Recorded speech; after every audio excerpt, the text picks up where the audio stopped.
Hi, I'm Dr. Rajdeep.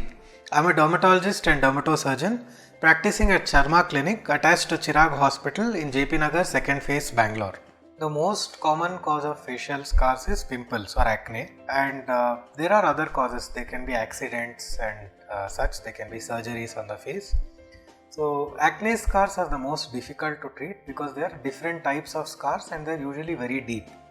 Another common type of scar on the face is chickenpox scars.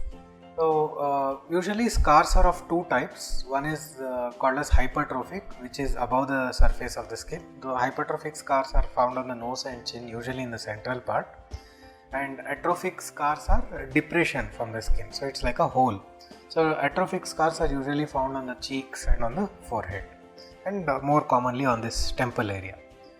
So hypertrophic scar, because there is a bump, so the bump has to be reduced and brought to skin level. So this is treated by burning that scar in several sessions with a laser or another device called RF. Whereas atrophic scars, there is a depth, there is a hole, so that hole has to be filled. So what is this hole filled by? There is some fiber in the skin called as collagen. So collagen is found in several parts of the body and it gives structural support. There are different types of collagen. So we have to regenerate this collagen so that it fills up these holes. So what we do is, we do procedures which cause mild damage to the skin, and this damage sends signal to the deeper layers of the skin that there is a damage and it has to be regenerated. So this regeneration fills up the scars to some extent. So what do we do to damage the skin?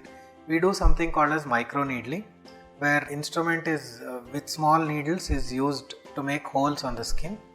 Then the other treatment we do is derma pen. So derma pen is also a type of microneedling which has a motor. So the motor goes in and out of the skin, making small holes on the skin with a pin.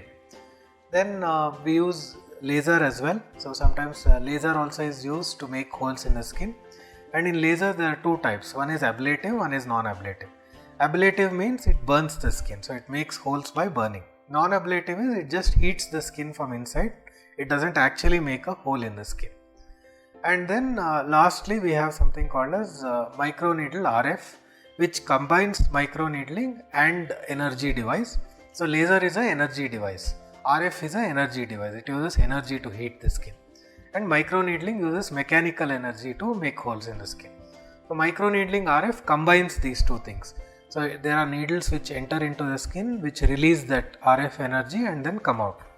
So this has much better effect than just using mechanical or energy devices. Then we also combine with certain creams which have a rejuvenating effect on skin. We sometimes do some peels to improve the pigmentation and the color difference in the scars.